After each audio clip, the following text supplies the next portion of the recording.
alimentación asistida, como su nombre lo dice, ¿verdad? Es la alimentación que le proporcionamos a los pacientes a través de nuestro apoyo, a través de nuestra asistencia.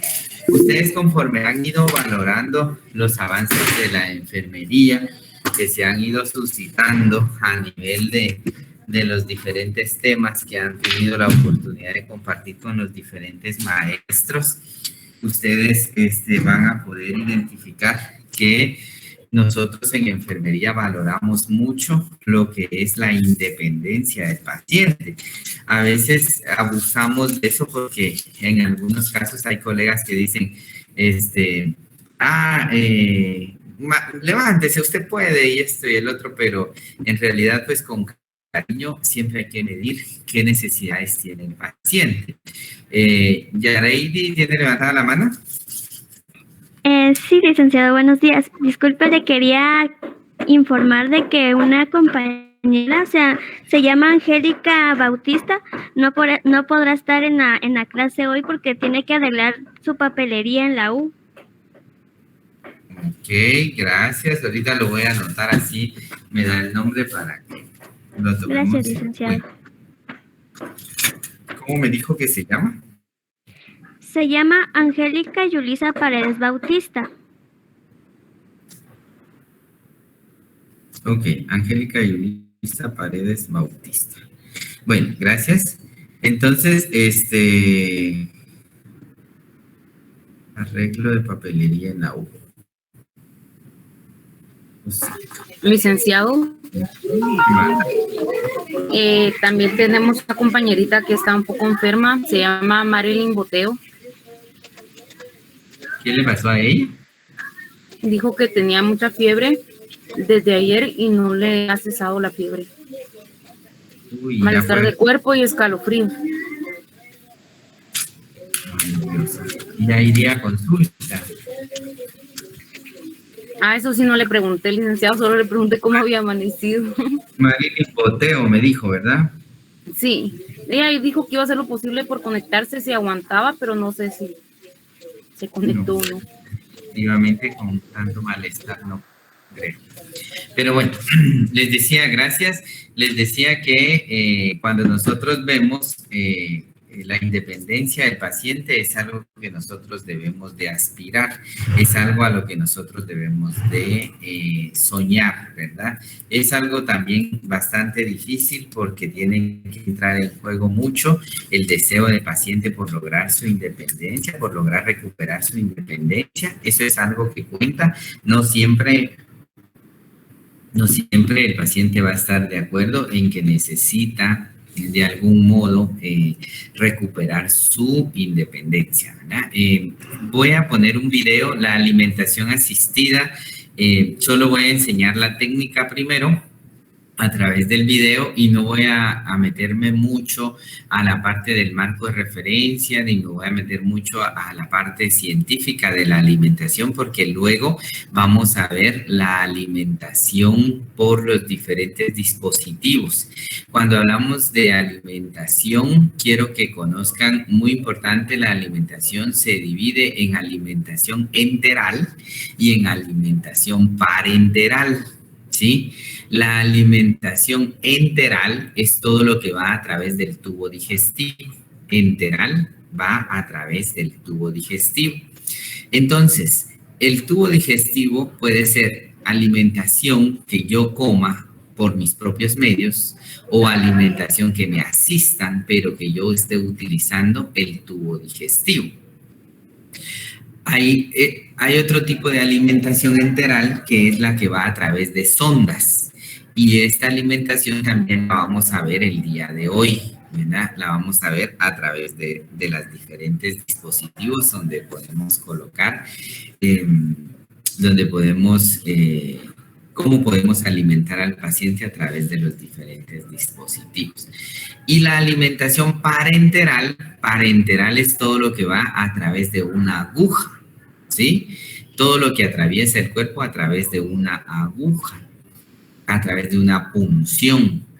Y es porque hay pacientes que no pueden adquirir alimentos a través del tubo digestivo por diferentes razones, como por ejemplo, hay enfermedades que no nos permiten comer, como en el caso de las pancreatitis.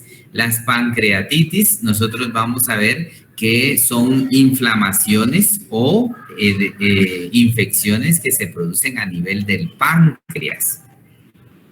Entonces, cuando nosotros tenemos una pancreatitis, el tratamiento para recuperar el páncreas es no dar alimentos por la vía oral, ¿sí?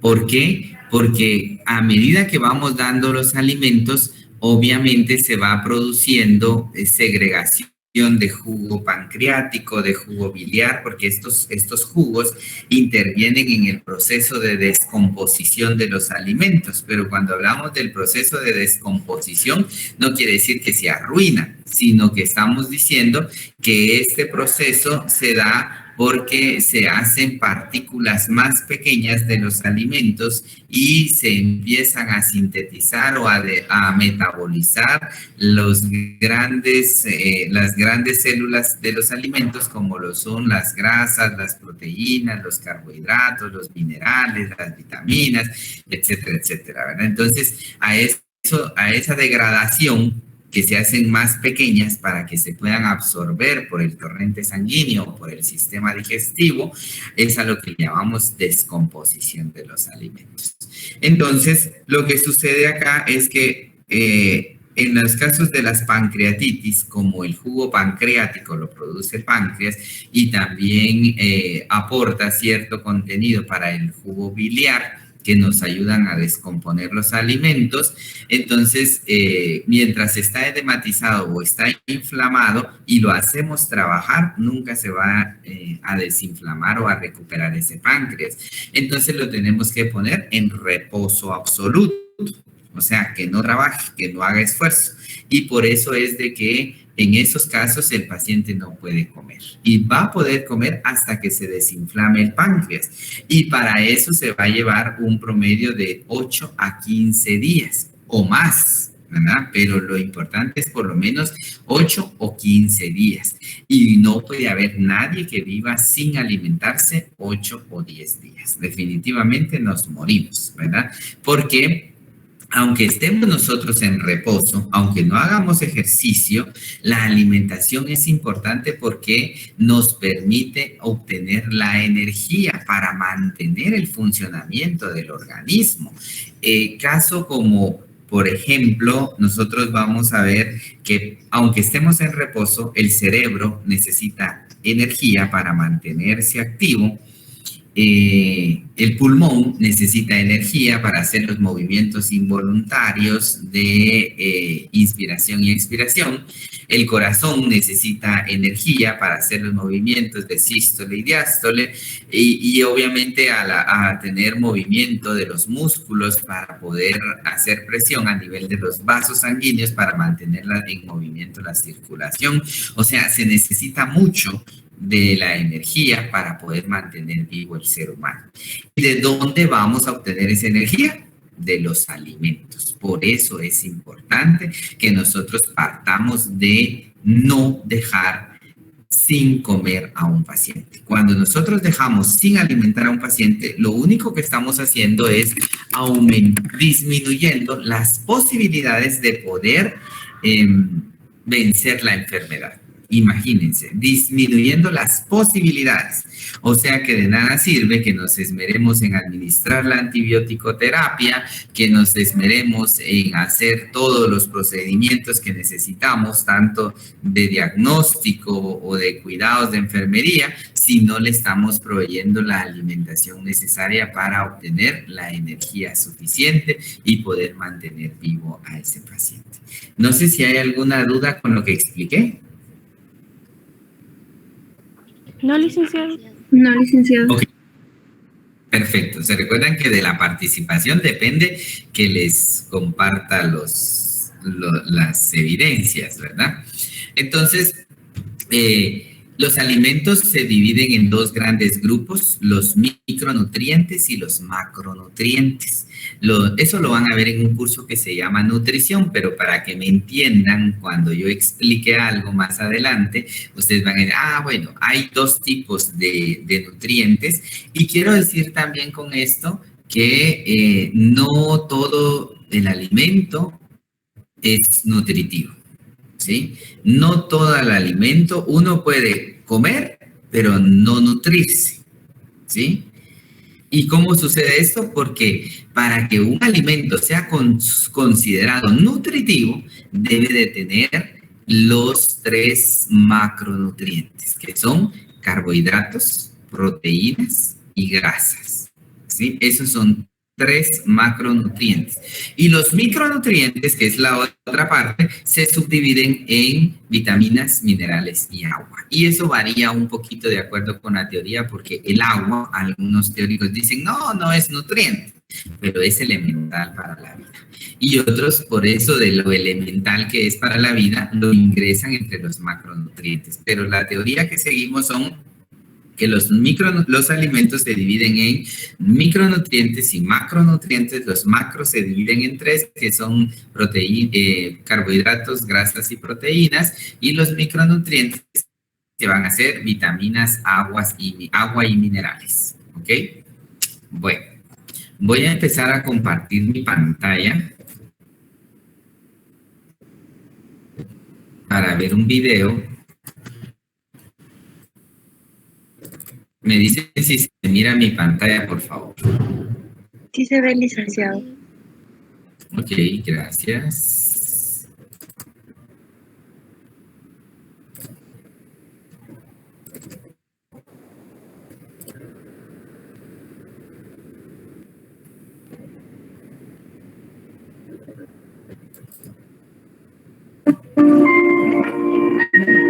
Técnica de alimentación asistida. Esta técnica consiste en asistir al paciente durante la ingestión de los alimentos por vía Licenciado, natural. Disculpe, no vemos el video. Bueno, no se veía el video. Esenciales Ahorita para se va a una ver. pronta recuperación. Ahorita se va a ver. Técnica de alimentación asistida. Me dice, lo pausé, por favor. Lo pausé. ¿Ahora sí? Técnica de alimentación No. No, licenciada, todavía. Cada vez que lo pausa, sale la imagen, pero después se quita. Bueno, porque lo pauso. Dejemos correrlo medio minuto y miramos a ver si ahí sí nos corresponde. Técnica de alimentación asistida. Esta técnica consiste en asistir al paciente durante la ingestión de los alimentos por vía natural. Objetivos: promover al paciente de los alimentos esenciales para una pronta recuperación. Recolectar datos para el proceso de atención de enfermería. Equipo necesario para la realización de esta presente técnica. Vamos a necesitar, en primer lugar, una bandeja con el alimento ordenado según orden médica. Es importante siempre corroborar el tipo de la dieta según la indicación médica. ¿Ahora sí se ve? Sí, licenciado. Sí, licenciado. Perfecto. Ahí hacen algunas anotaciones para que yo les resuelva dudas cuando termine el video. La bandeja debe de comprender el vaso con el líquido, administrarle al paciente y cubiertos para una adecuada ingestión de la misma. Servilletas de papel para una pronta limpieza si fuera necesario y una mesa de alimentación que ya todos sabemos que es un elemento básico y fundamental dentro del equipo que conforma la unidad del paciente. A la vez, es importante establecer que dentro de los cuidados de la mañana desarrollamos la técnica del lavado de manos, que es necesario realizarla antes de la administración de la dieta. Procedimiento. Antes de realizar la administración y la asistencia de la alimentación a los pacientes, es importante que la proveedora de salud, en este caso el personal de enfermería, se realice el lavado de manos y lleve todo lo necesario a la unidad del paciente. Llame al paciente por su nombre y explíquele el procedimiento que va a realizar. Es importante llamarlo por su nombre, revisar la condición física del paciente para evaluar su capacidad para la realización de su propia autoalimentación, llevando a cabo un propio autocuidado.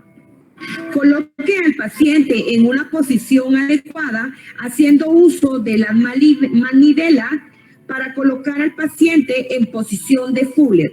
Si no existiera la manivela, coloque al paciente en una posición de Fuller que garantice su apoyo.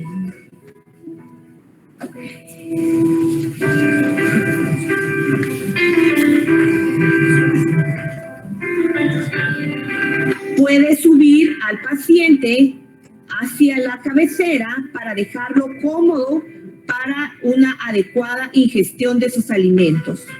Posteriormente, acerque la mesa de alimentación a una distancia prudente que el paciente pueda tener de manera accesible sus alimentos y coloque los alimentos del paciente sobre la misma.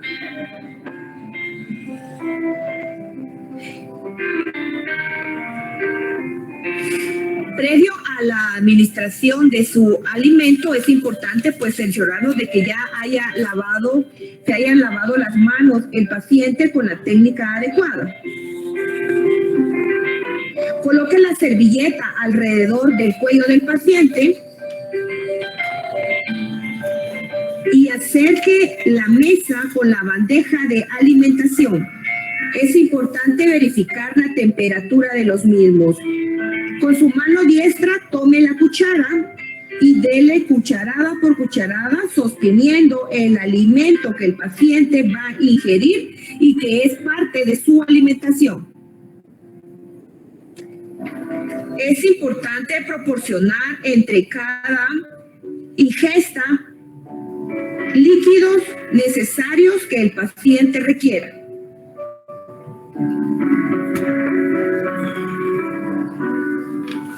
Es importante que durante esta técnica se le estimule a los pacientes a ingerir en su totalidad la alimentación que ha sido ordenada.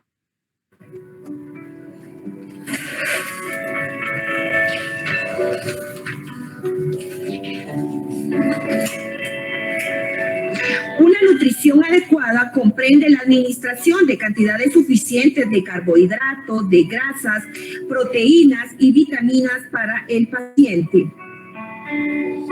Es importante recordar que el estómago se vacía de 3 a 4 horas después de una comida de volumen normal y bien mezcladas.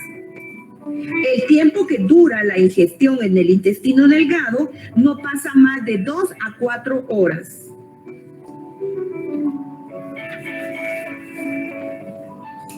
Es importante recordar que el apetito y la secreción salival y gástrica se modifica por el estado emocional de las personas.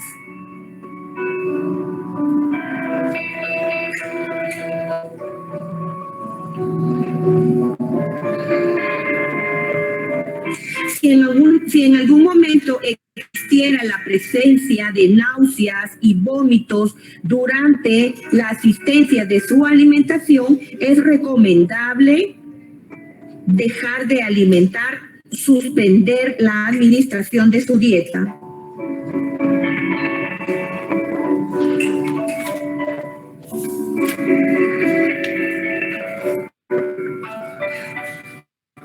Dentro de la aplicación del marco de referencia es importante que recordemos que el tipo de acción es introducir algo al cuerpo.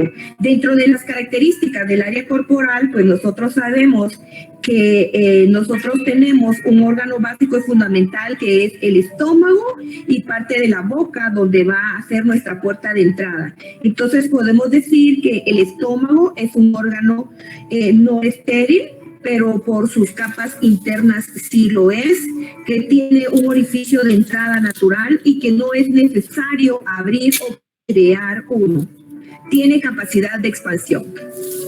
Posteriormente al estímulo del paciente y de la motivación para que ingiera en su totalidad la alimentación que haya sido ordenado, es importante que se limpie las veces necesarias de la boca y retirar la servilleta al finalizar la alimentación.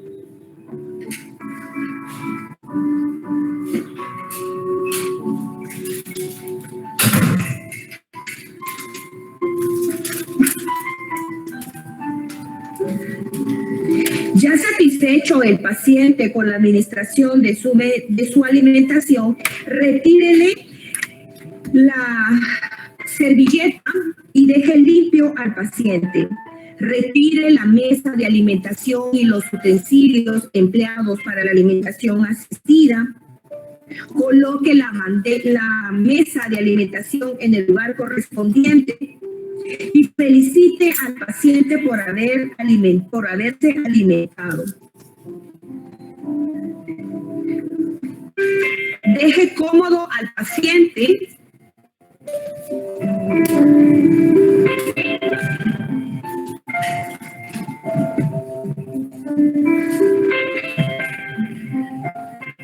y agradézcale por su participación y su colaboración en el desarrollo de la misma.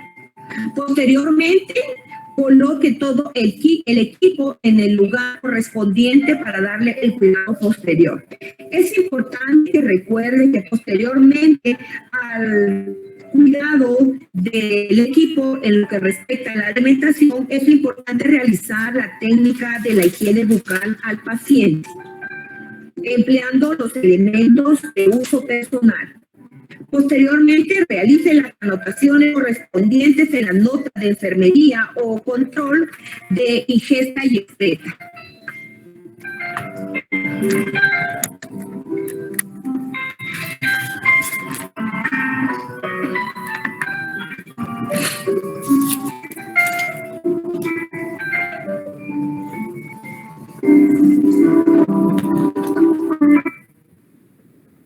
Ok, ¿cómo vieron el video?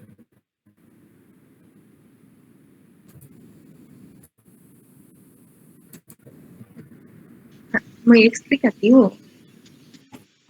Sí, la verdad que sí, ¿verdad? Se dieron cuenta que, bueno, aparte de marco de referencia, que es muy importante, ¿verdad? Introducir algo al cuerpo, que es el tipo de acción, porque ¿qué estamos introduciendo? Pues estamos introduciendo en la alimento, ¿verdad? Y aparte de eso, muy importante cuando nos indica que si vemos que hay problemas de náusea, lo primero que debemos de hacer es suspender la alimentación.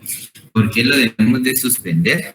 Porque si ya tiene reflejo nauseoso y seguimos introduciendo alimentos, se va a incrementar y el paciente va a terminar vomitando y posiblemente vomite lo poco que ya haya ingestado. Entonces es de preferencia mejor suspender los alimentos en ese momento y esperar a que al paciente le pase un poco el efecto de la náusea y poder continuar. Y si no le baja el reflejo nauseoso, pues entonces se suspende totalmente. ¿Qué anotamos? Anotamos cantidad de dieta ingestada, ¿verdad? En la nota, cuando oyen que dice que hay que anotar en el expediente o en la nota de enfermería, pues ¿qué anotamos? La cantidad de la dieta ingestada, si hubo presencia de reflejo nauseoso, si logró tolerar, porque hay pacientes que no toleran y vomitan, ¿verdad? Entonces, no todos los pacientes vomitan, sobre todo vomitan los que vienen de sala de operaciones por el efecto de anestesia, hay que esperar que toleren. Y cuando un paciente pasa en reposo gástrico mucho tiempo, o sea, sin comer, por algún problema de patología o por algún procedimiento quirúrgico, lo más importante es empezar la dieta enteral, o sea, por la vía oral, de manera progresiva. Cuando hablamos de manera progresiva, quiere decir que no siempre empezamos con una dieta libre. En el hospital tenemos muchos tipos de dietas, ¿sí? Pueden hacer un listado si ustedes quieren, aunque en su módulo sé que está, ¿verdad? La dieta libre, la dieta blanda, la dieta hiposódica, la dieta hipercalórica, la dieta hiperproteica o hipoproteica, la dieta de diabético, incluso la dieta suave, la dieta blanda. Incluso cuando hablamos del término dieta, muchas veces lo empleamos mal, porque a veces presumimos ante nuestros amigos y compañeros y decimos, ay, es que estoy a dieta, ¿verdad? Porque creemos que estar a dieta es dejar de comer o comer un tipo de alimento que es menos cantidad, ¿verdad? Menos cantidad, gracias Elizabeth, poca cantidad, pero el término dieta se refiere a la porción de comida. O sea, cuando decimos yo estoy a dieta es presumir de manera errada, de manera equivocada, porque todos estamos a dieta, porque todos comemos, porque dieta se refiere a la porción de alimentos, independientemente de cuánto sea el tamaño o de qué tipo de dieta sea. Todos estamos a dieta, porque todos nos alimentamos. La frase correcta debiera decir, yo tengo dieta hiperproteica, yo tengo dieta hiposódica, yo tengo dieta blanda, yo tengo dieta líquida, ¿verdad? Entonces, cuando hablamos de dar dietas progresivas, quiere decir que podemos empezar dándole dieta líquida al paciente. Y aún la dieta líquida se divide en dos, en la dieta líquida de líquidos claros y en la dieta de líquidos espesos o líquidos oscuros. Dieta de líquidos claros, pues incluimos el agua, la gelatina, algún tipo de sopa, ¿verdad? Cuando hablamos de líquidos espesos, pues ya empezamos a hacer atoles mucho más espesos, mucho más cremosos, las cremas, ¿verdad? Incluso también la gelatina, ¿verdad? Entonces, cuando damos dieta progresiva, quiere decir que empezamos con dieta líquida, luego puede ser líquidos claros, líquidos oscuros, luego la dieta blanda. Incluso hay una dieta que no se llama blanda, sino que es dieta suave. La diferencia entre una dieta suave y una dieta blanda es que la suave viene licuada, mientras que la blanda, pues, es todos los trozos de comida que se pueden con facilidad triturar, o convertir a bolo alimenticio, como por ejemplo, nosotros vemos las verduras, las frutas que ya vienen cocidas y que solo con el hecho de colocarlas en la boca y el humedecerlas con la saliva y los componentes de la saliva, ya empieza el proceso de descomposición, ¿no? Y eso hay que tomarlo muy en cuenta. No sé si tenemos algunas dudas con lo explicado.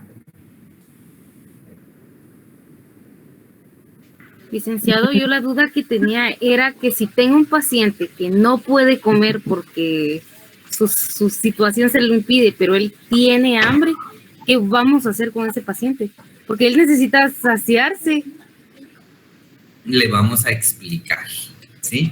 Le vamos a explicar, porque si por comer se va a morir, ¿usted qué prefiere? ¿Darle de comer aunque se muera?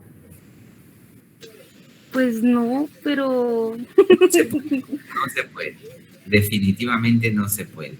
Y a veces pareciera que nosotros fuéramos inhumanos, si usted lo quiere ver así, pero no es inhumano, es que usted tiene un fundamento científico. Por ejemplo, cuando los bebés, ustedes han oído que en algunos casos los bebés en el vientre materno defecan y tragan sus heces, ¿sí? Eso es las heces del bebé se llama meconio, ¿sí? Entonces, cuando el niño meconea, quiere decir que se defeca, aspira y traga. ¿Qué sucede si nosotros, cuando él traga meconio y le damos pacha, o sea, le damos de comer, le damos su fórmula, le decimos, nosotros no hablamos de pacha, sino de fórmulas, le damos su fórmula o le damos el pecho, pero como el niño aspiró la mezcla del componente de la comida con la alimentación, puede producir una ruptura del intestino. Y entonces, si se rompe el intestino, se produce una peritonitis, que es una infección del peritoneo, y ya hay que llevar a sala a ese niño y hay que meterlo a quirófano para que podamos hacer una limpieza y una reparación del intestino. Y entonces, dígame, por haberle dado de comer. Entonces, en estos casos, ya le doy la palabra a Jocelyn, en estos casos es muy importante el saber que con 3 días que el niño no coma o en 3 días que la persona no coma, no se va a morir. Y tenemos que ser conscientes, porque entre darle una fórmula a escondidas, darle, aquí la enfermería es muy de conciencia, nadie me mira. Yo, con mi fundamento científico, soy el que tomo las decisiones para poder conservar la vida de los seres humanos. Y ahí es donde vamos con el término, es que yo quiero ayudar, pero ¿usted qué va a ir a ayudar? ¿Va a ir a ayudar a morir o a que viva el paciente? Hay que tener claridad en eso. Si mi objetivo es ayudar a vivir, pues yo le tengo que explicar al paciente que por sobre todas las cosas, él no va a poder alimentarse porque esto le va a ocasionar esto y esto. Y si usted le explica al paciente con fundamento científico las razones por las que no debe, no todos, el 100% no le agradecen con una sonrisa y le dicen, ok, excelente, 1000 gracias. No, algunos le dicen gracias por cuidar de mí, gracias por estar pendiente. Pero otros van a empezar a pelear, van a discutir que no, que es mi vida, yo decido y que esto y que lo otro.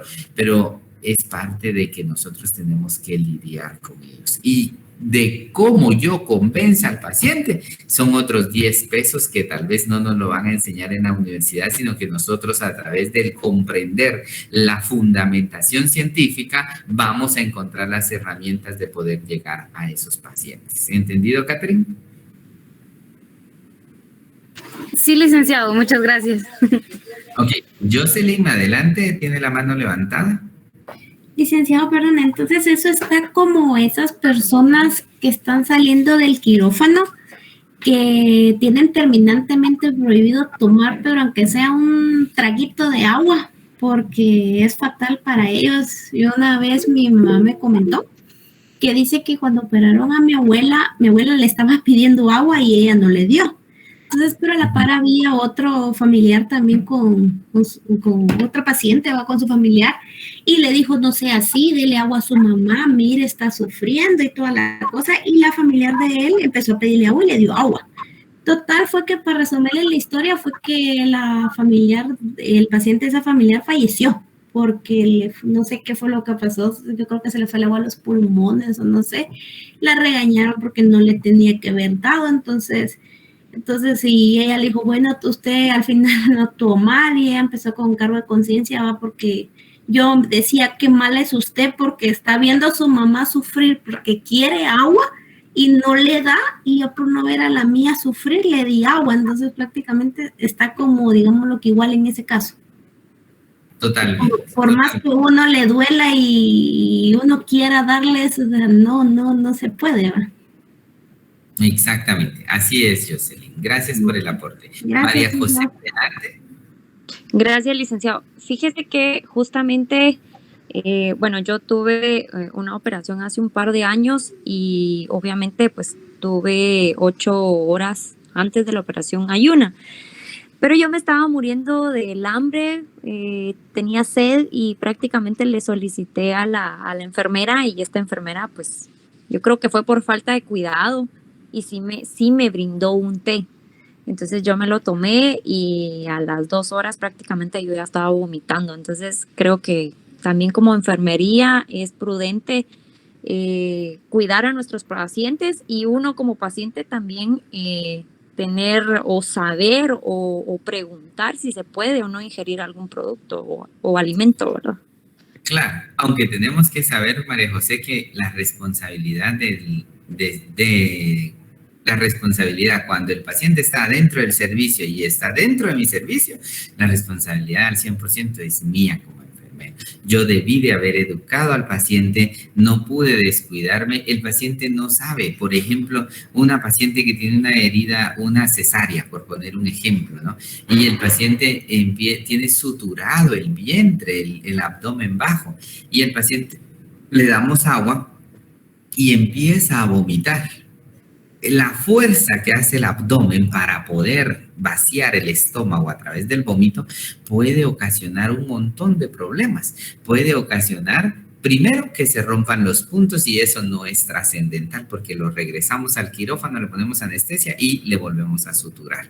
Que no es trascendental, pero es un daño para el paciente. Y por eso ahí los principios fundamentales de enfermería: evitar que el paciente sufra lesiones o evitar patologías adicionales en el paciente.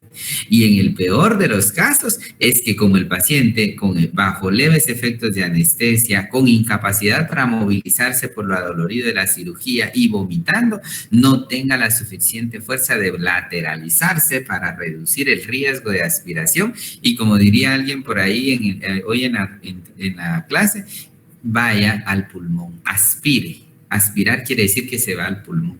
Y una vez en el pulmón puede ocasionar riesgo de un paro respiratorio hasta una neumonía o de pérdida morir el paciente, ¿verdad? Entonces, ser muy coherente. Uno tiene que observar daño-beneficio, ¿sí? Daño-beneficio. Y por darle de comer y evitar que el paciente, escuchar la cantaleta del paciente, le doy de tomar algo, y eso le va a ocasionar la muerte, pues poco. Es mejor escuchar la cantaleta que ir a enfrentar. Adelante, Nubia. Sí, disculpe. En dado caso, digamos, el paciente puede comer y hay algún medicamento que provoque el vómito, ¿qué se hace en esos casos? Por ejemplo, cuando yo estaba chiquita podía comer y todo, pero cuando iba al hospital, tenía un medicamento que me hacía vomitar. Entonces, digamos, si el paciente tiene una herida y pasa el tiempo, ¿no? Y ya puede empezar a ingerir alimentos y en dado caso el medicamento provoca el vómito, ¿qué se hace en esos casos? Se tiene que mezclar. Si es necesario tomar medicamento, le voy a poner un ejemplo, ¿sí? Por ejemplo, los pacientes de cáncer. Los pacientes de cáncer se les administra quimioterapia, que son medicamentos. Y estos medicamentos activan la náusea. Entonces, ¿qué hacemos? No vamos a decir, ya no le pongamos la quimioterapia, porque si no, no va a tolerar. No se puede hacer eso, porque si el medicamento es necesario, pues hay que continuar dándole el medicamento. Lo que se hace es agregar otro medicamento. Los medicamentos que combaten la náusea son los antieméticos, ¿sí? Y se le puede colocar 1 y hasta 2, incluso hasta 3, cuando son quimioterapias, 3 antieméticos para contrarrestar el reflejo nauseoso y así mejorar la tolerancia del paciente. En el caso de las embarazadas, por ejemplo, ¿verdad? Las embarazadas en el primer trimestre de embarazo sufren con las benditas náuseas, la hiperemesis gravídica. Y muchas de ellas no toleran ninguno de los 3 tiempos de alimentación. Pero entonces no las vamos a dejar morir por deshidratación y esto, y tampoco le vamos a decir, interrumpa el embarazo, mejor que coma y no que tenga bebés. No, ¿verdad? Hay que continuar con el embarazo, pero para eso existen medicamentos antieméticos que disminuyen el reflejo nauseoso. ¿Ok? Gracias. Bueno, vamos a continuar. En vista de que todo está claro, ¿verdad? ¿O hay dudas? No, licenciado. Ok. Bueno, vamos a compartir un poquito la presentación. El video no se los puedo compartir, pero la presentación sí se los puedo compartir. Solo voy a proyectar. Me avisan cuando ya se vea mi pantalla, por favor. Mira, licenciado. Ok, perfecto. Y ahorita va a salir la presentación de PowerPoint. Ya vimos lo que es la alimentación asistida. Es la misma, la alimentación es la misma. La palabra asistida es porque el paciente no puede hacerlo por sus propios medios. ¿verdad? Entonces, ahora vamos a ver la alimentación por sondas. La alimentación por sonda sigue siendo una alimentación enteral porque se está usando el sistema digestivo. El sistema digestivo va desde la boca hasta el recto, ¿sí? Y en todo, la parte superior, o sea, la boca, el esófago, el estómago, incluso hasta el intestino delgado, que se divide en 3 partes, ¿verdad? El duodeno, el yeyuno y el ilion. Entonces, hasta el yeyuno, que es la primera porción del intestino, y es donde se absorben los alimentos, hasta ahí incluso podemos alimentar a un paciente. Hay que tener mucho cuidado con eso, ¿sí? Porque para la alimentación por sondas, obviamente, si alguien tiene dudas, interrumpe porque no puedo ver quién levanta la mano.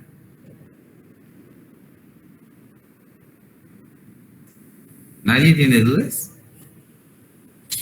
La alimentación por sonda es el soporte nutricional por la vía enteral con el propósito de alcanzar y mantener el estado nutricional adecuado en los pacientes en quienes la alimentación normal no se puede realizar. Aquí estamos hablando de aquellas personas que no solo no pueden comer porque tienen comprometidas las manos. Aquella alimentación asistida es aquel paciente que no puede utilizar sus manos, no las puede utilizar, pero tiene la capacidad de masticar y tiene la capacidad de deglutir.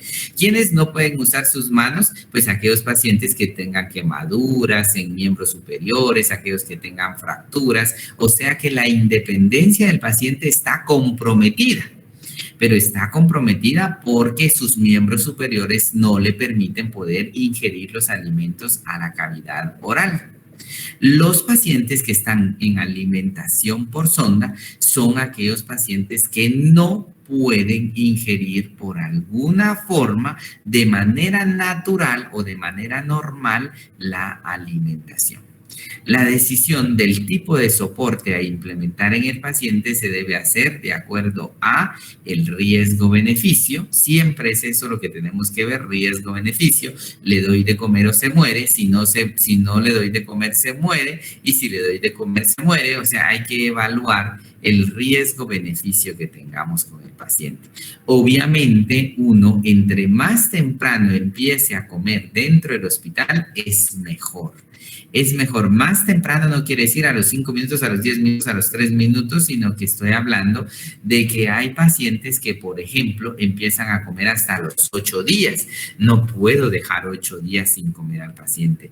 Lo más que podría dejar sin comer a un paciente son 3 días, 72 horas.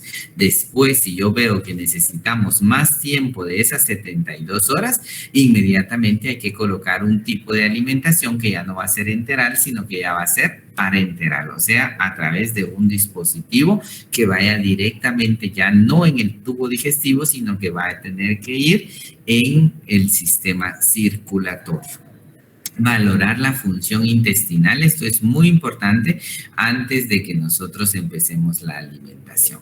El soporte nutricional enteral es el aporte de nutrientes a la vía digestiva, utilizando medios diferentes a la alimentación convencional, y su propósito es contribuir al aporte parcial o total de los requerimientos nutricionales que contienen las fórmulas o alimentación.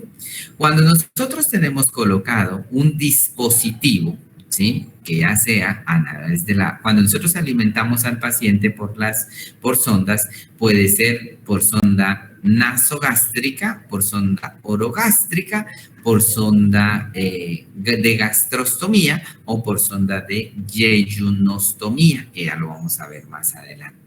Pero las fórmulas para dar de comer al paciente por sonda, pues obviamente tiene que ir por fórmula, o sea, por líquido, pero un líquido espeso, ¿verdad? Que ya va a contener micronutrientes en baja cantidad y macronutrientes en gran cantidad. Macronutrientes, si se recuerdan, es carbohidratos, grasas y proteínas. No sé si alguien tiene una duda. Yo, licenciado, eso, Esta alimentación se la dan mucho a los pacientes que están en intensivo, ¿verdad? A todo el paciente que no pueda comer de manera natural. Y porque En el caso de los pacientes de intensivo, tenemos los pacientes que están sedados y paralizados. ¿Por qué? Porque tienen un tubo en la boca, entonces no tienen la capacidad de ingestar. La capacidad de deglutir es un reflejo muy importante, porque si el paciente tiene comprometido la deglución, con facilidad va a poder aspirar. Entonces, todo paciente que por una razón o por otra no tenga la capacidad de deglutir, entonces tiene que utilizar un dispositivo directo al tubo digestivo. ¿Sí? Y en el intensivo se dan mucho estos pacientes. La imagen que ustedes ven acá es una bolsa canguro, así le llamamos, ¿sí? Y estas bolsas de alimentación tienen, aquí es donde colocamos la fórmula o la leche, como le dicen algunos, pero son fórmulas, ¿verdad? Y estas fórmulas son de diferentes tipos, desde un Ensure, un Pediasure en el caso de los niños, desde un Ensoy, que es otra marca de alimentación que alto en proteína, por eso decimos que los macronutrientes tienen que ser grandes, ¿verdad? Sobre todo en proteínas, pero estos los colocamos dentro de esta bolsa y tiene su medidor. Aquí dice 50 ml. Esta bolsa tiene una capacidad hasta de 1000 ml. Tiene 50, 100, 200, 300. Es dependiendo cuánto le vayamos a pasar de fórmula a los pacientes. Y la alimentación debiera de ser en bajas cantidades, pero en más frecuencias. Regularmente alimentamos 4 veces al día, 5 veces al día, 6 veces al día, pero mucho depende de la cantidad que nosotros le vayamos a colocar al paciente. ¿Estamos claros? Licenciado, perdone,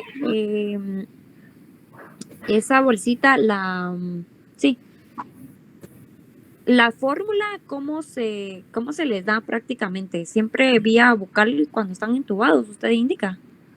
No, ya lo vamos a ver. Ah, ok. Ya lo vamos a ver. Esta es la bolsa donde colocamos la fórmula y esto lo colocamos al dispositivo donde esté la sonda. La determinación de los requerimientos de energía en el paciente, pues el suministro es un soporte nutricional óptimo y es importante para evitar las complicaciones relacionadas con el exceso o con el déficit. ¿Sí? Cuando hablamos de exceso, es el aporte de energía que puede llevar a hiperglicemias, porque hay mucha alimentación, o sea, aumento de la glucosa en sangre, disfunción hepática, o sea, no es solo darle de comer al paciente, entre más coma, mejor, no, porque el paciente tiene comprometido los sistemas normales del cuerpo, entonces tiene que cuidar esos sistemas. Y para hacer eso hay que dar un soporte que sea el adecuado para el paciente. Usted como enfermero no puede determinar el soporte nutricional del paciente. Eso es de las ciencias de la nutrición. A nutrición le corresponde determinar el soporte nutricional del paciente. Usted como enfermero tiene que valorar la independencia del paciente y la asistencia que le pueda proporcionar al paciente durante la alimentación. Pero decidir la cantidad de nutrientes es algo que a nosotros no nos corresponde. Saber cómo proporcionárselos es parte de nuestro quehacer. ¿Sí? El déficit de estos nutrientes puede ocasionar o llevar a un atraso en los procesos de salud del paciente, como por ejemplo retraso en la cicatrización. Y por eso es importante que usted sepa que el paciente debe de contar con una alimentación.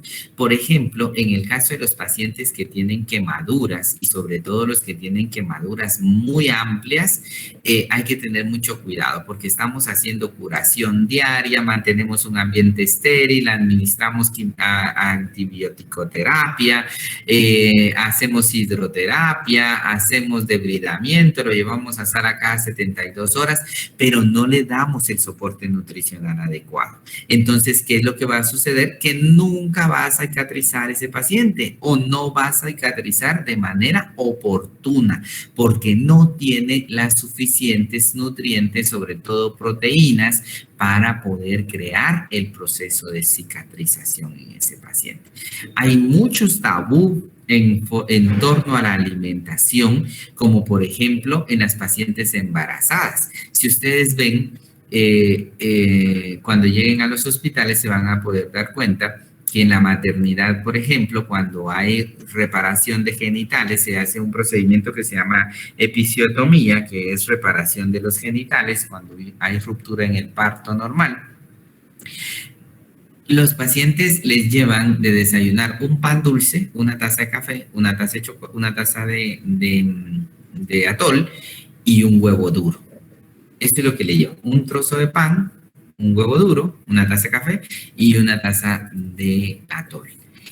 Y es característico poder identificar que los pacientes, cuando recogen las bandejas, los del servicio de alimentación, cuando recogen las bandejas, van de regreso el atol porque se dan cuenta que tiene leche. Entonces, no se toman la leche.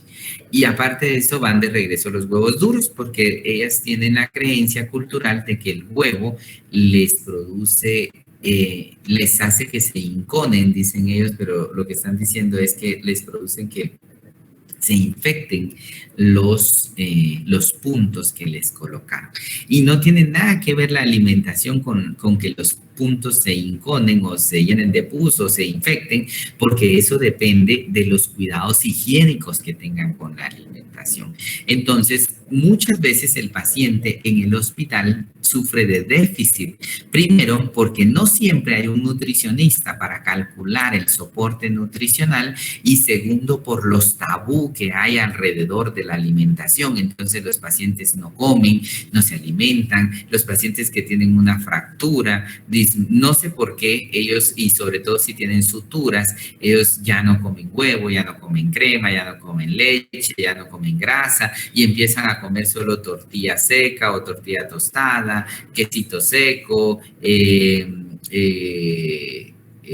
verduras cocidas, y entonces no hay un buen soporte nutricional. Y si no hay un buen soporte nutricional, se retrasa todo el proceso. ¿Por qué? Porque disminuye el proceso de cicatrización, disminuye la respuesta inmunitaria del paciente y obviamente hay esfuerzo de los músculos porque no están teniendo el suficiente carbohidrato para responder a la energía necesaria de acción inmediata que deben de tener. ¿Sí? No sé si hay alguna duda hasta el momento o todo va bien. Licenciado, yo siempre he tenido duda con eso de la leche porque mi cuñada tampoco, cuando tuvo a su bebé, tampoco le gustaba tomar leche ni no sé por qué. Porque sigue siendo un tabú, ¿verdad? Yo les digo, es increíble cuando nosotros vemos... Bien, hablar con los pacientes es la cosa más linda, ¿verdad? Y hay que hacerlos entender de algún modo para que se modifique la conducta, porque le digo, la paciente no toma leche, pero se come la carne asada, ¿sí? Porque carne asada sí su cultura se lo permite, o sus patrones. Sí, licenciada, mi cuñada también comía carne asada, eso decía que se podía comer. Yo les hago siempre el chiste y les digo, bueno, pero la carne asada viene de la vaca y la vaca da la leche. Entonces, si no se come la leche, no se coma la vaca, ¿verdad? Porque ¿cómo va a ser posible que una parte de la vaca le haga daño y otra parte no le haga daño? O sea, si el origen del producto es el mismo, los dos le debieran de hacer. No come leche, pero come queso seco y el queso viene de la leche y la leche viene de la vaca. Entonces, estamos casados. Es increíble y hay un mito, por eso les digo que son mitos y tenemos que ver la fundamentación científica. Cuando nace, la mujer parturienta no come huevo y no come huevo. Y sobre todo si está frito, porque a veces se atreve a comer duro, pero frito no, ni estrellado, porque le produce inconación o le inconan los puntos. Eso es lo que ellas dicen, ¿no? Su lenguaje. Pero, ¿qué le damos de comer a la parturienta cuando llega a casa y sobre todo si tuvo un varón? Caldo de gallina. Caldo de gallina. ¿Y de dónde viene la gallina? Del huevo. Del huevo. O sea que se está comiendo un huevo ya nacido.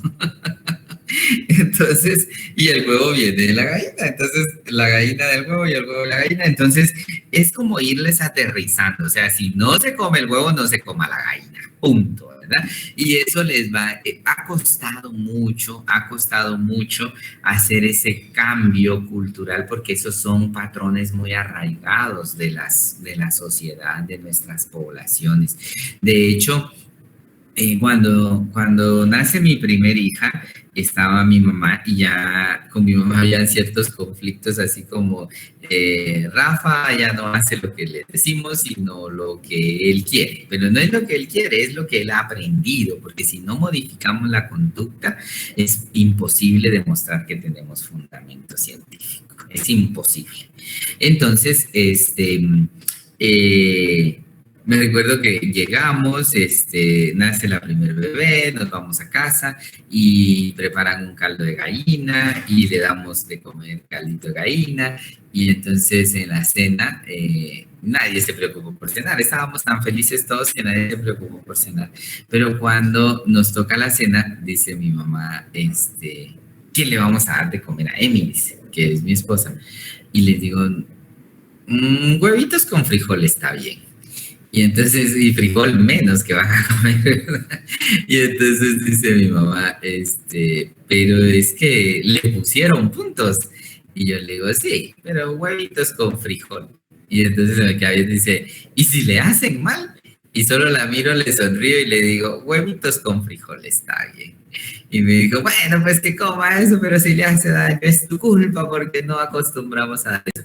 O sea, no le quieres dar huevo y le diste la gallina, no jodas. Le digo, le estabas dando un huevo que ya había nacido. Entonces, es cuestión de ir haciendo ese cambio, pero el cambio debe empezar con uno y debe de encontrar las respuestas científicas, no dejarnos guiar por lo que otros nos cuentan, o porque así lo hizo el abuelo de mi abuelo, de mi abuelo, de mi abuelo, de mi abuelo, o la mamá de la mamá de la mamá de la mamá, pero no es la canción, ¿verdad? Entonces, no es por eso que nosotros tenemos que hacer esto, sino porque encontramos una fundamentación científica. Necesitamos proteína para recuperar el músculo que se ha roto, que está suturado, y entonces, ¿cómo vamos a encontrar la proteína? Pues en el huevo, en la leche, en el pollo, en la carne. Ahí encontramos, entonces no podemos decir que no vamos a consumir, ¿ok?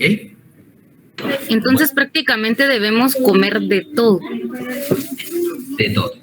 Esa es la respuesta, Catherine. Sí, porque hay quienes dicen, no coma aguacate, no coma cebolla, no coma tomate. Y los daños que le ocasionan, miren, en la mujer parturienta, ay, no, de veras, cuando ustedes tengan sus hijos, váyanse lejos de mamá y lejos de la suegra. Ustedes cuídense su dieta con su pareja, pero es que le dejan comer carne asada y sin grasa. No puede tomar agua fría. Pero le da su cerveza caliente. Yo le digo, mejor désela frita para que le ayude, porque le calientan la moza para la leche y no sé qué otros patrones culturales que hacen. Y la tortilla bien asada, bien tostada.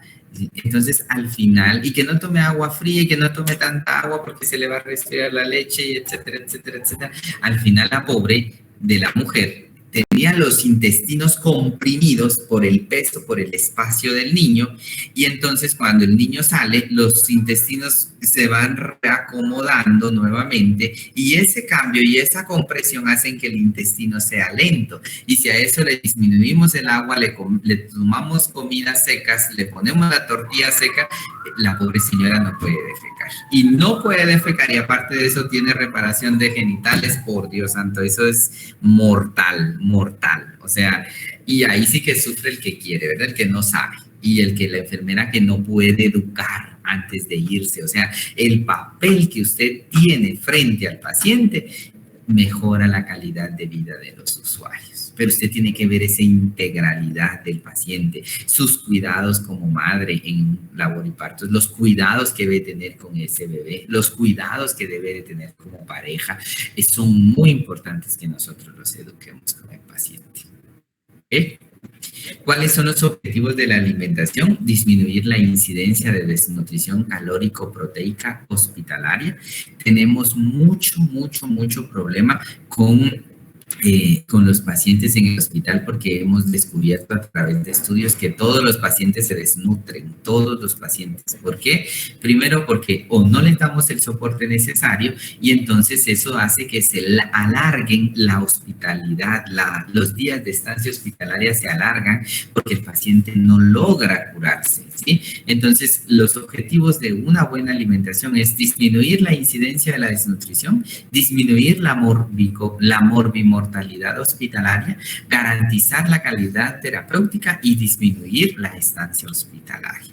¿Cuáles son las ventajas de la nutrición integral? O sea, lo que va por la boca, previene la atrofia de la mucosa intestinal. Un paciente que pasa mucho tiempo en reposo gástrico puede sufrir de atrofia, o sea, daño por desuso en el sistema digestivo.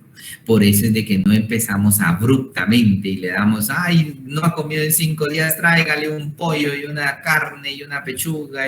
No, empezamos progresivamente, démosle agua para mejorar el movimiento del intestino, que se llama peristaltismo, démosle gelatina, démosle atol, démosle verduras, empecemos con carne y así progresivamente, pero tampoco vamos a ir progresivamente lento, sino progresivamente rápido de acuerdo a la tolerancia. Toleró agua, démosle gelatina, toleró gelatina, démosle verdura, toleró verdura, démosle carne, y lo llevamos próximo, ¿sí? En cada dieta vamos valorando. Claro, hay enfermedades que nos hacen que esa rapidez no sea tan rápida, sino que vaya siendo pausada, pero eso depende de la patología del paciente.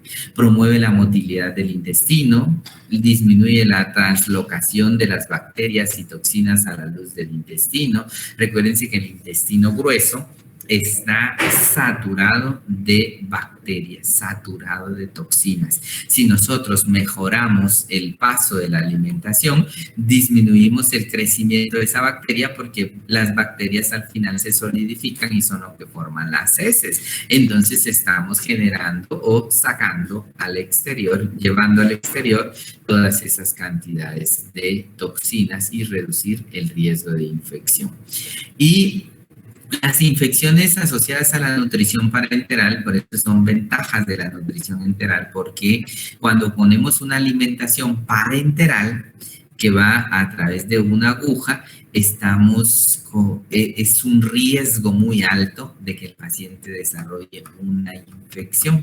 ¿Por qué? Porque las alimentaciones parenterales están hechas a base de altas concentraciones de glucosa y la glucosa, por ser melosa, pues incrementa el riesgo de que se desarrollen infecciones, ¿sí? La vía de administración de la nutrición enteral, eso quiere decir NET de la nutrición enteral, se tiene en cuenta los siguientes cuando vayamos a administrar alimentos al paciente. ¿Qué debemos de tener en cuenta? El estado de conciencia del paciente. Un paciente que no esté consciente, que esté somnoliento, que esté con tendencia al sueño, es un paciente que tiene gran riesgo de poder aspirar, gran riesgo de que se le vaya el alimento al pulmón. A eso se le llama aspiración. Y un paciente con alimento en el pulmón automáticamente incrementa el esfuerzo respiratorio, disminuye la saturación de oxígeno y puede hacer un paro y morir en minutos.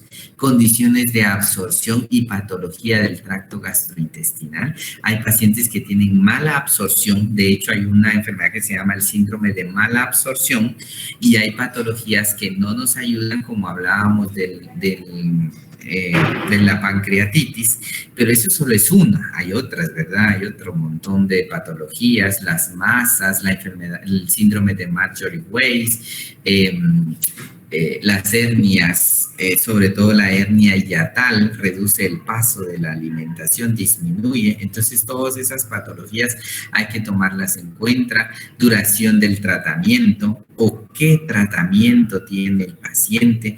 Hay pacientes que por lo que consumen de medicamentos deben de condicionar la dieta. Tal es el caso de los pacientes que, por ejemplo, tienen problemas de coagulación y toman warfarina. Estos pacientes que toman warfarina o toman anticoagulantes para evitar trombos en la sangre no deben de consumir hojas verdes, porque las hojas verdes disminuyen el efecto de la warfarina, ¿verdad? Pero eso es parte de lo que vamos aprendiendo y que ustedes vayan tomando nota. La comodidad del enfermo y el tipo de la fórmula que debemos de tener, ¿sí? Las vías de acceso, pues ahí ya vamos a ver. Alguien me decía por dónde colocamos la alimentación. Aquí ya vamos cayendo a eso. Las vías de acceso en la alimentación enteral por sondas, no la asistida y la de vía natural, sino las que son por sonda, pues se utilizan aquellas que sean más seguras, adecuadas y que mejoren la relación costo-efectividad para lograr que los objetivos nutricionales planteados sean alcanzables. Aquí están los diferentes tipos de acceso, ¿sí? Y de acuerdo a la valoración realizada, la alimentación por sonda se verá condicionada por la vía de acceso determinada. Por ejemplo, cuando se coloca una sonda a través del orificio nasal, esta sonda ingresa en el orificio nasal, pasa por alrededor de la vía aérea superior hasta llegar al estómago. Entonces, ahí recibe el nombre de sonda nasogástrica. Sonda porque es el caucho, es el dispositivo, naso porque va del orificio nasal y gástrico porque llega hasta la cavidad del estómago. Por eso se llama sonda nasogástrica. Y el otro dispositivo que puede ser la sonda orogástrica, ¿sí? Que aquí ya le ponemos SOG, esas son las iniciales, las vamos a tratar de colocar, ¿verdad? Así como dice SNG, es SOG, que quiere decir sonda orogástrica, quiere decir que va por la cavidad bucal, pasa por la parte de atrás de la vía aérea, o sea, toda la vía aérea superior, pasa por el esófago y llega al estómago. A eso le llamamos orogástrica porque va de la cavidad oral hacia la cavidad gástrica. Otro sitio de acceso va a ser cuando se hacen gastrostomía. Así como ven ustedes acá, por acá está el ombligo y acá está la sonda insertada. Adelante. Disculpe, está compartiendo pantalla. ¿Sí? Es que yo no logro verlo. ¿Alguien más tiene ese problema? Yo tampoco lo veo, licenciado. Sí, licenciada, Yo tampoco, licenciada. Yo tampoco. Ok, no hay pena. Ahorita lo vamos a retomar. Vamos a regresarla con el compartir para que... Licenciada, pero esas diapositivas nos va a compartir después de la clase. Depende, porque están en su manual. Gracias. ¿Se recuerdan de que depende?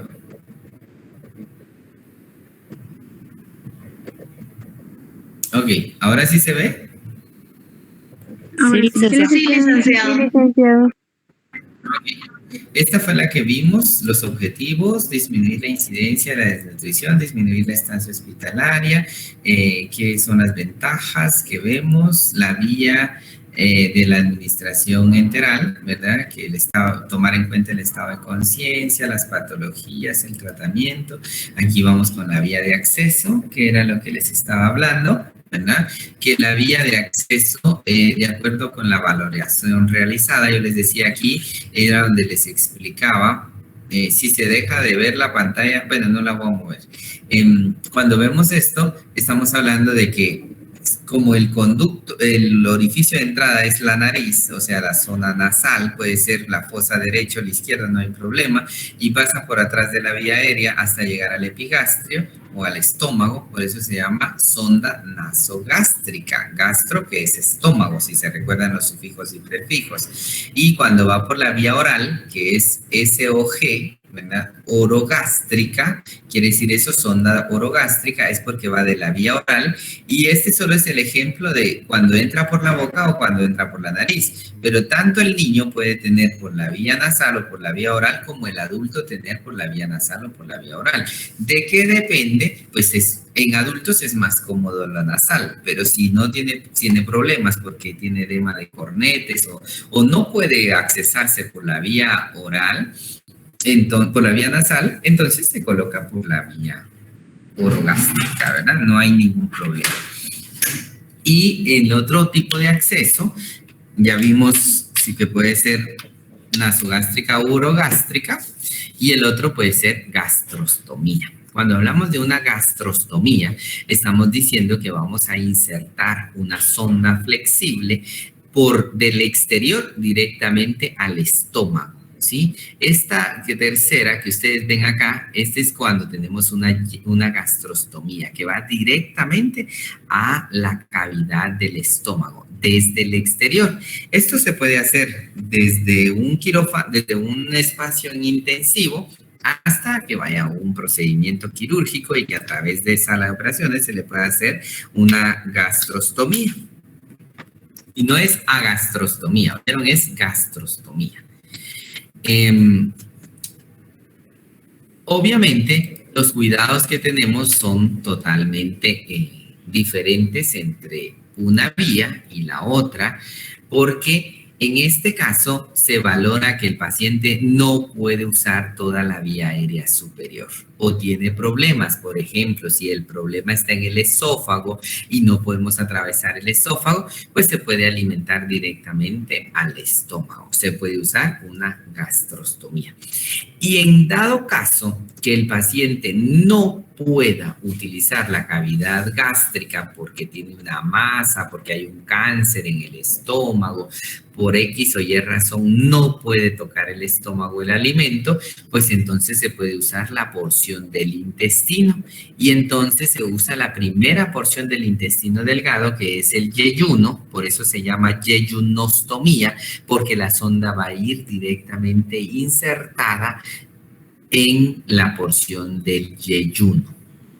Hay sondas nasoyeyunal, así se llama, nasoyeyunal, porque lo que se hace es que se coloca la sonda desde el orificio nasal, traspasa el estómago y se llega a insertar hasta el yeyuno para que sea una sonda nasoyeyunal.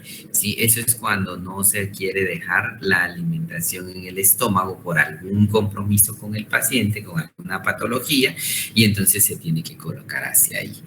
Entonces, primero se tiene que colocar el dispositivo. Luego, la alimentación se coloca en la bolsa canguro que les enseñé, y ya en la bolsa canguro se traslada para estos dispositivos. ¿Alguna duda con eso? No, licenciado. No, licenciado. ¿Todo está claro? Sí, licenciado. Sí, licenciado. Ok, denme un segundito. Denme un segundo.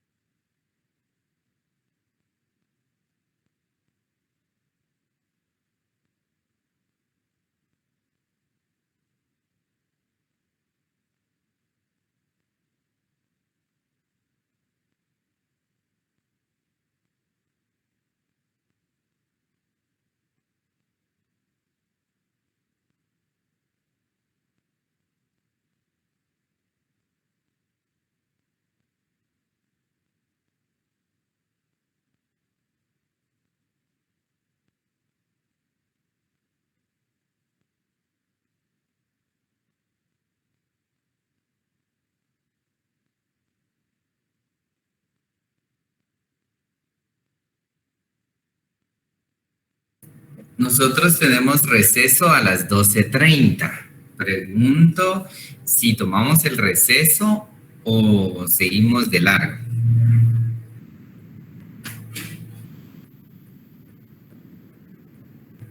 Jóvenes. Seguimos, licenciado. Seguimos. A mí me gustaría seguir, licenciado. Deberíamos de seguir, licenciado. Ok. Sí, terminamos. Con la venia de todos vamos a seguir. Bueno, me avisan si se ve mi pantalla, por favor. Si se ve mi diapositiva. Sí, licenciado. Ok, quedó claro entonces la yeyunostomía. El nombre del acceso depende de dónde inserten el catéter para poder colocarlo, ¿sí? Hay diferentes tipos de catéteres, ahí los vamos a ir viendo, ¿verdad? Hay catéteres que todos son flexibles, algunos son de caucho, otros son de látex, otros son de poliureterano. La idea es que a través de los estudios se ha podido identificar cuál de los dispositivos es como más aceptable a través del cuerpo y evitan rechazos, porque obviamente son cuerpos extraños dentro del cuerpo del paciente y con facilidad se pueden rechazar.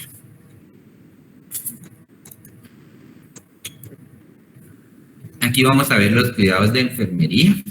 ¿Qué cuidados enfermeros debemos de tener? Aquí tenemos una bolsa canguro. La bolsa no siempre va a ser igual, pueden ser cilíndricas, pueden ser verdes, amarillas, rojas. Lo importante es saber que es la bolsa canguro, porque obviamente en la pancita de la bolsa es que colocamos la alimentación. Y en algunos casos usamos bombas de alimentación, como estos dispositivos. No siempre tenemos bombas de alimentación en los servicios, sobre todo en los servicios de intensivo de la región metropolitana, como Roosevelt, San Juan. En esos es común encontrar bombas de alimentación y no hay suficientes, pero es común encontrarlas. En los servicios de intensivo de los hospitales regionales como Amatitlán o Escuintla, Jutiapa, Cuilapa, Santa Rosa, en estos lugares no tenemos siempre bombas. A veces solo hay una o dos, ¿verdad? Para aquellos pacientes que realmente puedan pasar por bomba. El objetivo de pasarla por bomba es que es más estricto porque se puede controlar la cantidad de alimentación que se pasa por hora, ¿verdad? En cambio, en la bolsa, pues no lo podemos cuantificar, no es tan fácil. ¿Qué es lo que debemos de ver como cuidados de enfermería? La posición del paciente. La posición del paciente cuando damos alimentación, independientemente que esté consciente o inconsciente, ustedes lo vean en el video, lo primero que hay que hacer es ponerlo en posición de semifuller o en fuller. Esto porque muchas veces los pacientes inconscientes no pueden dominar el esfínter. El esfínter, se recuerdan, creo que ya lo habíamos hablado con ustedes, son anillos pequeños que están dentro de las diferentes cavidades, como por ejemplo el esfínter esofágico que comunica el estómago con el esófago, el antro que comunica entre el estómago y el intestino delgado. Son esos candaditos que tenemos en el cuerpo y que reducen el riesgo de regreso, o sea, de que retorne. En el caso de los pacientes sedados, paralizados o con alteración de la conducta, se corre el riesgo de que estos anillos no estén funcionando al 100 y que facilite o permita el retorno, el regreso de los alimentos. Y obviamente, ¿a dónde va a regresar? Al pulmón.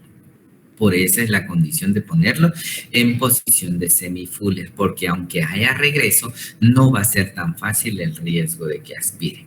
Valorar la ubicación de la sonda en cada turno. Es muy importante las sondas, ver el tamaño de las sondas vienen por tamaño y es importante valorar cuánto se le colocó de sonda.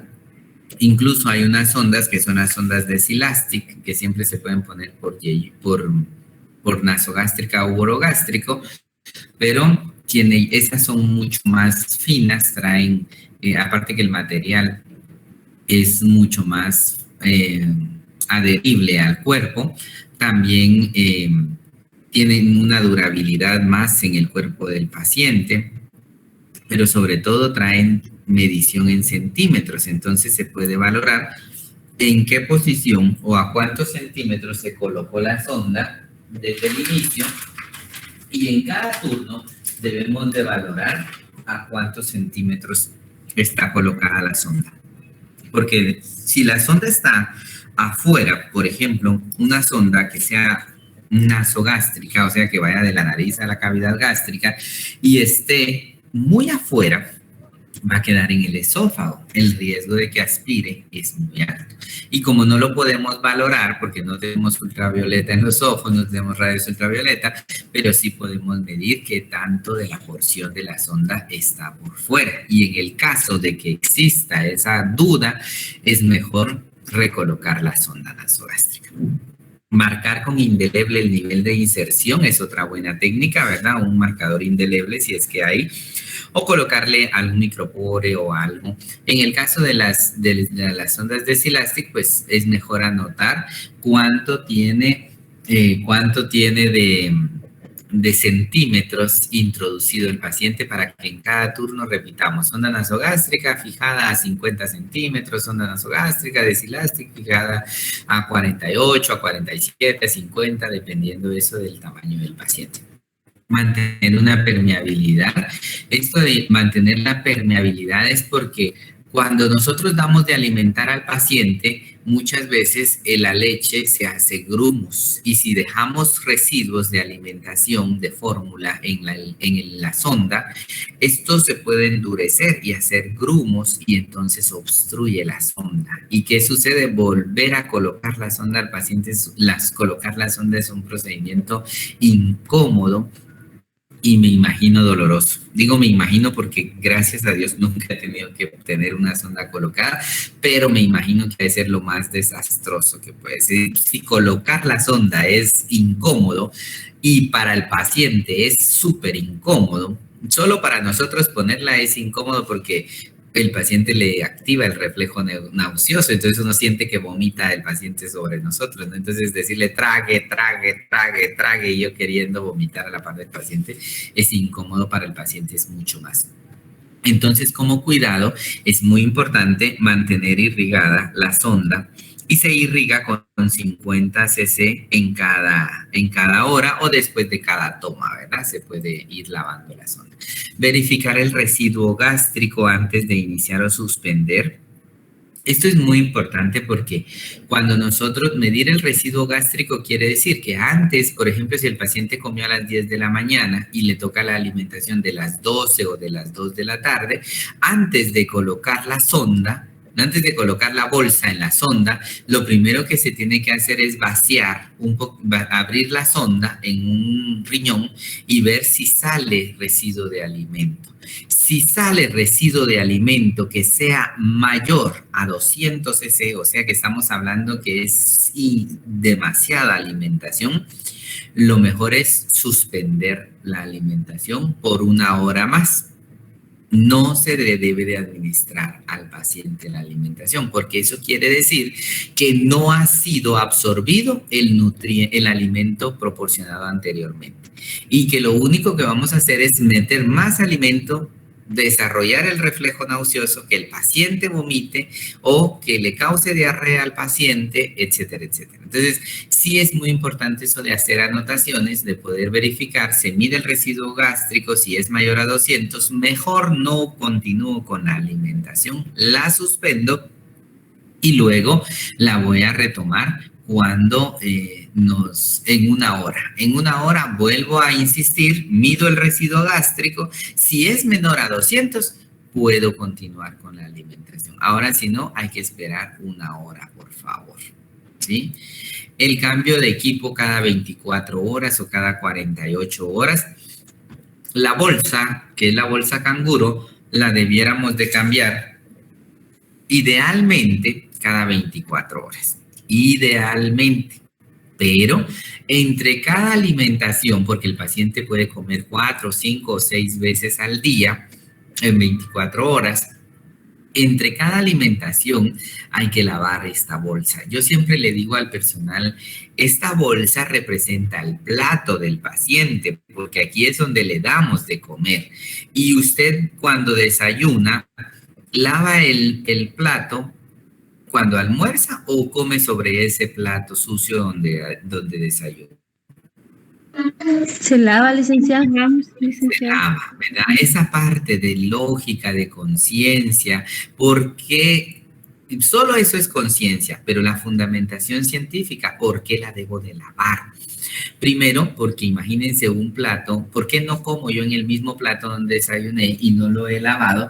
Esto es porque nosotros vamos a ver que el residuo del alimento va a causar crecimiento bacteriano. Entonces yo no voy a comer sobre las bacterias, ¿verdad? No voy a comer.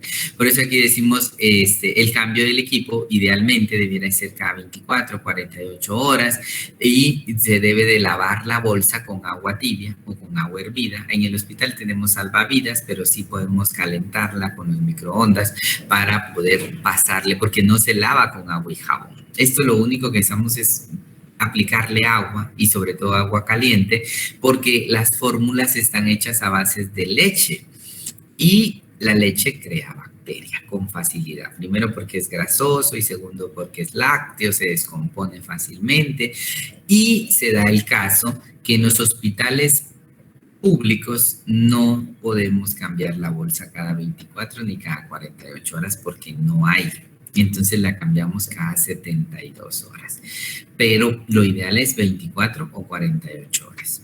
En los públicos, pues los cambiamos cada 72 porque tenemos que cuidar el equipo, porque no hay, ¿verdad? Pero eso sí, eso quiere decir que hay que ser más consciente para la lavada de la bolsa.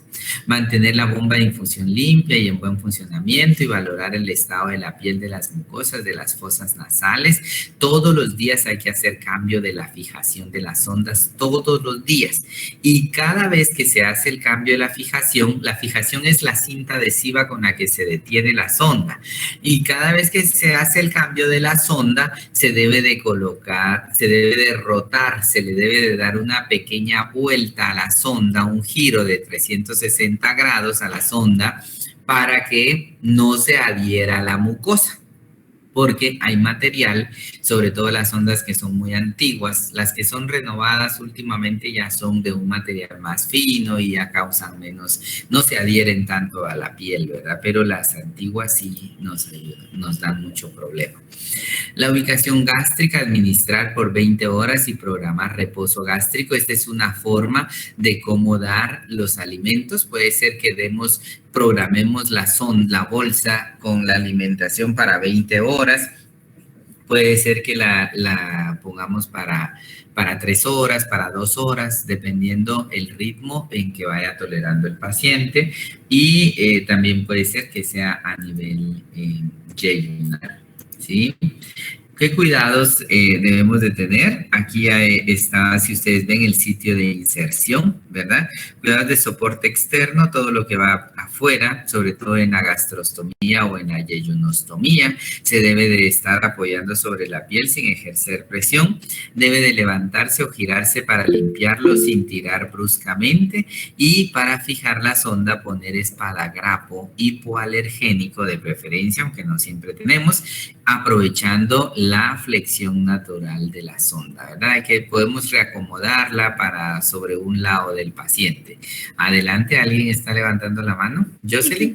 Perdone, respecto a la diapositiva que